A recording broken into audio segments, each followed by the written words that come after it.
आज के इस वीडियो में मैं आपके लिए वैसा टॉपिक लेकर के आया हूं जो बेसिकली उनके लिए है जो इस बार 10th पास कर रहे हैं, यानी कि जिनकी एग्जामिनेशन 10th की एग्जामिनेशन की रिजल्ट आ चुकी है, चाहे वो सीबीएसई बोर्ड की हो या स्टेट बोर्ड की हो। उनके सामने जो सबसे मेजर समस्या होती है कि वो कौन सा सब्जेक्ट लें, वो अपने कैरियर को कैसे डिसाइड करें, इनके बारे में उनकी सबसे बड़ी समस्या होती है। तो आज के इस वीडियो में मैं उसी टॉपिक पे डिस्कस करूंगा, बहुत ही क्लियर कट डिस्कस करूंगा। कोई तामझाम नहीं होगा, कोई लेंदी नहीं होगा, बहुत ज़्यादा लंबा वीडियो मैं नहीं करूंगा। बस आपको वो चीज़ें बताऊंगा जो एज ए स्टूडेंट आप फील करते हैं और उसी से रिलेटेड मैं चीज़ों को आपके सामने रखूंगा। तो चलिए स्टार्ट करते हैं।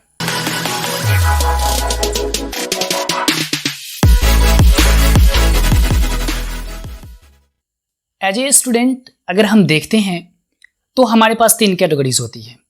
10th के बाद जो हमें स्ट्रीम चूज करना होता है वो तो या तो साइंस की होती है, या तो फिर कॉमर्स का होता है, या फिर आर्ट्स का होता है। तो बच्चे यहाँ पे कंफ्यूज हो जाते हैं, जो स्टूडेंट होते हैं वो यहाँ पे कंफ्यूज हो जाते हैं। और जैसा कि आप देख रहे होंगे और मैं आप ही से बातें कर रहा हूँ, तो आप कंफ्यूज हो सकते हो कि मैं साइंस लूँ, कॉमर्स लूँ या आर्ट्स लूँ। तो हमारे यहाँ जो बेसिकली 10th के बाद जो बच्चे सब्जेक्ट सेलेक्ट करते हैं वो मार्क्स बेसिस पे कर लेते हैं। अमूमन यही होता है कि अगर अच्छे मार्क्स आए, 60 प्लस आए या 70 प्लस आए, 80 प्लस आए, अगर अच्छे आपके मार्क्स आते हैं, 80 प्लस आते हैं आपके परसेंटेज मार्क्स, तो बेसिकली बच्चा समझता है कि मैथ इसका स्ट्रांग है तो चलो हम साइंस ले लेते हैं। अगर उससे कम आए, 60 प्लस या उससे थोड़ा सा कम आए, तो कॉमर्स चूज कर लेते हैं। और अगर किसी तरह से घींच तीर के हमने पास करा है तब तो भाई एक ही ऑप्शन है हमारे पास, आर्ट्स रखने का। तो इस कंडीशंस में ही बच्चे क्या करते हैं, जो उसका हॉबीज नहीं होता है या जो उसका इंटरेस्ट नहीं होता है, उसके हिसाब से बच्चे टॉपिक को चूज कर लेते हैं और फिर वो अपने कैरियर में आगे बढ़ने की कोशिश करते हैं और प्रॉब्लम तब जाके खड़ा होती है। हमें कॉल करके बहुत सारे स्टूडेंट ने पूछा कि सर एज ए टीचर वो मुझसे पूछ रहे थे कि सर 10th के बाद मैं कौन सा सब्जेक्ट लूँ, साइंस रखूँ, आर्ट्स रखूँ या कॉमर्स रखूँ। तो मुझे लगा कि नहीं, इस टॉपिक पे बातें करनी चाहिए हमें। अब ऐसी मैं आपको बता दूं, अभी संभावनाओं की कोई कमी नहीं है। आप किसी भी सेक्टर्स में जा सकते हो, आप कोई भी सब्जेक्ट सेलेक्ट करके आगे बढ़ सकते हो और अपने गोल को अचीव कर सकते हो। अब बात आती है कि हम उन चीज़ों को पकड़े कैसे। सबसे पहली बात है, बहुत सारे बच्चे ऐसे होते हैं जिन्हें शुरू से ही पता होता है, अच्छी गाइडेंस मिलती है, अच्छे स्कूल्स में पढ़े होते हैं, उनके पास काउंसलर होता है, पेरेंट्स उन्हें लेकर के काउंसलर के पास जाते हैं और उनकी काउंसलिंग होती है और फिर वो बच्चे आसानी से उन चीज़ों को जज कर पाते हैं कि हमें कौन सी सब्जेक्ट लेनी है। वैसे बच्चे जिनके पास वो काउंसलिंग की सुविधा उपलब्ध नहीं है या अच्छे स्कूल्स में नहीं पढ़े, उनके सामने समस्याएं खड़ी होती हैं कि वो कैसे सब्जेक्ट को चूज करें आफ्टर 10th। तो आपके पास 3 चॉइस है, साइंस की, कॉमर्स की, आर्ट्स की। आपको ये देखना है, मेजर थिंग्स मैं आपको यहाँ पे क्लियर कर रहा हूँ, थोड़ा ध्यान से सुनिएगा। ये आपको देखना है कि आपकी इंटरेस्ट क्या है। अब इंटरेस्ट को यहाँ पे मैं 2 तरीके से अलग अलग भागों में बांटता हूँ। इंटरेस्ट में जो चीज़ें आती है वो आती है हॉबीज की और पैशन की, यानी कि आपकी हॉबी क्या है और आपका पैशन क्या है। अब यहाँ पे दो चीज़ें हैं, अलग अलग चीज़ें, इनको थोड़ा ध्यान से समझिएगा कि आप यहाँ पे ध्यान से समझने की ये ज़रूरत है। मैं यहाँ पे बातें कर रहा हूँ कि आपको कौन सा सब्जेक्ट चूज़ करना है। आपको मैथ लेकर के इंजीनियरिंग करने चले जाना है, या फिर फिजिक्स, केमिस्ट्री और बायो लेकर के डॉक्टर बन जानी है साइंस स्ट्रीम में। कॉमर्स स्ट्रीम में आप क्या लेंगे, कॉमर्स लेंगे या फिर उसके बाद आर्ट्स लेंगे। इन सब चीज़ों के टॉपिक पे मैं आपसे डिस्कशन कर रहा हूँ। तो इन चीज़ों को चूज करने से पहले जो सबसे बड़ी बातें आती हैं, अपने हॉबीज़ को और इंटरेस्ट को जानना कि आपके अंदर हॉबीज़ क्या है, आपका इंटरेस्ट क्या है। चलिए यहाँ पे मैं इंटरेस्ट को 2 कैटेगरीज में बांट देता हूँ।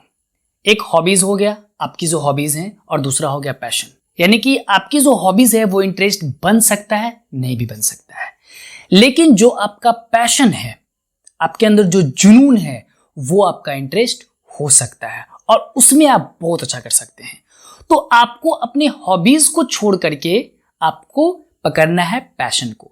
जैसे सपोज कि आपको क्रिकेट खेलना अच्छा लगता है, आपको बुक पढ़ना अच्छा लगता है, आपको किसी से बातें करना अच्छा लगता है, आपको गाना सुनना अच्छा लगता है, ये एक हॉबीज हो सकता है, लेकिन वो आपका पैशन नहीं हो सकता है।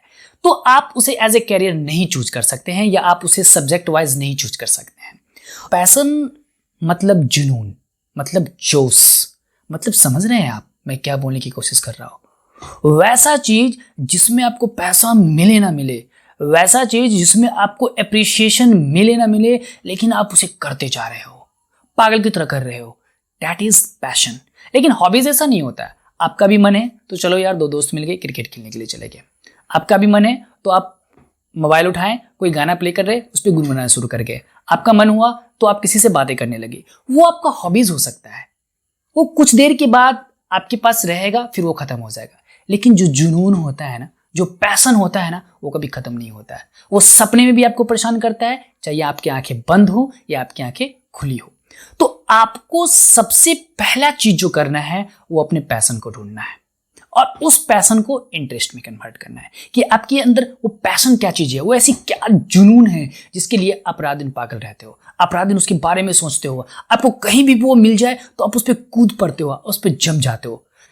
अब उस पैशन को आपको इंटरेस्ट में बदल देना है।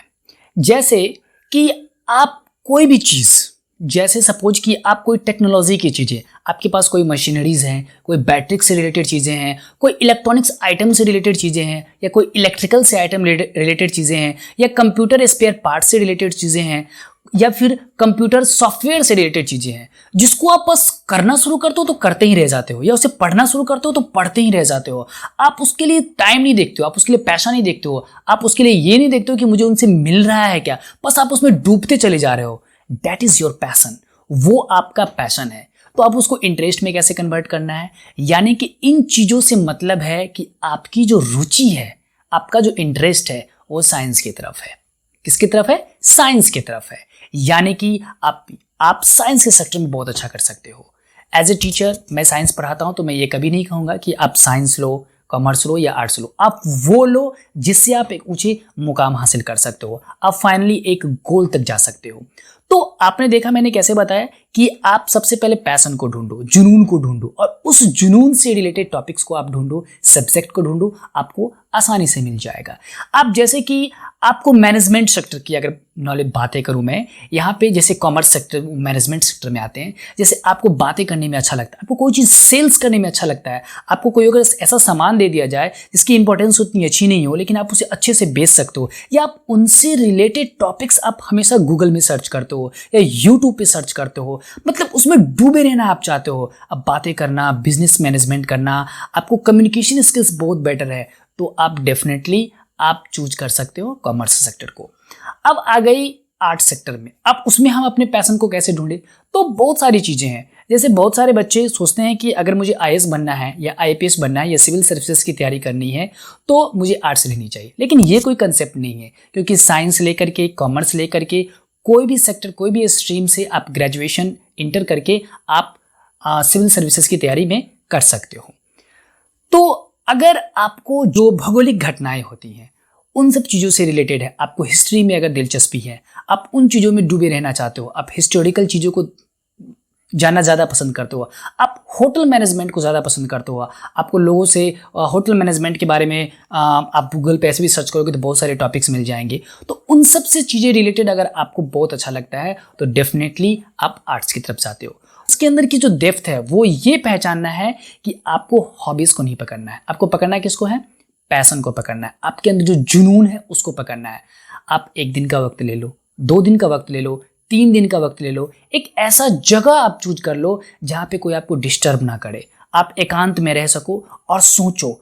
आपको चिंतन करना है, चिंता नहीं करना है। चिंतन करके अपने डेप्थ की गहराइयों को जानना है कि हमारे अंदर किस चीज की जुनून है। आप लिख करके इन चीजों को कर सकते हो। अब बहुत सारे टॉपिक्स लिख लो कि आप क्या क्या करते हो, और उसमें वैसे टॉपिक को पकड़ो जिसमें आप बिना थके हारे, इवन क्या भूखे प्यासे भी कह सकता हूं मैं, आप उन चीज को करते चले जाओ, वो आपका पैशन है। यहां पे मैं एक चीज और आपको ऐड कर देता हूं यहाँ पे कि कोई भी फील्ड कम नहीं है, कोई भी ऐसा फील्ड नहीं है जहां आप सक्सेस हासिल नहीं कर सकते हो। दुनिया का कोई ऐसा टॉपिक्स नहीं है, दुनिया का कोई ऐसा सब्जेक्ट नहीं है जहां पे आप अच्छे नहीं कर सकते हो। बस एक ही चीज ध्यान करना है, अपने पैशन को ढूंढना है। अगर आप हमारे साथ 1-to-1 काउंसलिंग करना चाहते हैं, आप डिसाइड नहीं कर पा रहे हैं कि हमें कौन सा सब्जेक्ट सही में लेना है, तो डिस्क्रिप्शन बॉक्स में मैं वेबसाइट एक डाल दूंगा। वहाँ पे क्लिक करके आप हमारे वेबसाइट पे जा करके आप वहाँ पे सारी कॉन्फ़िगरेशन देख सकते हैं। वहाँ से आपको कॉन्टैक्ट नंबर मिल जाएगा, आप वहाँ पे कॉन्टैक्ट करेंगे, आपको 1-to-1 वहाँ पे काउंसलिंग मिल जाएगी। तो मैं वीडियो को ज़्यादा लंबा नहीं करूँगा। कांग्रेचुलेशंस जिन्होंने भी अच्छे डिवीज़न से पास किया है, और ऐसा कोई ये नहीं है कि जिन्होंने पास नहीं किया है, जिनके मार्क्स अच्छे नहीं आए हैं, उन्होंने लाइफ में कुछ नहीं करा है। बहुत सारे ढेरों सारे एग्जाम्पल्स हैं जो कई बार फेल होकर के भी अपनी ऊंची मुकाम को हासिल किया है। तो बी पॉजिटिव। अगर हमारा ये वीडियो आपको थोड़ा सा भी पसंद आया हो तो इसे लाइक करें, थोड़ा और पसंद आया हो तो शेयर ज़रूर करें, और अगर और पसंद आया हो तो आप सब्सक्राइब भी कर सकते हैं। और बिल्कुल भी अपने आप को निराश ना होने दें। इस टाइम पे बिल्कुल अपने घर में रहें, सुरक्षित रहें। धन्यवाद।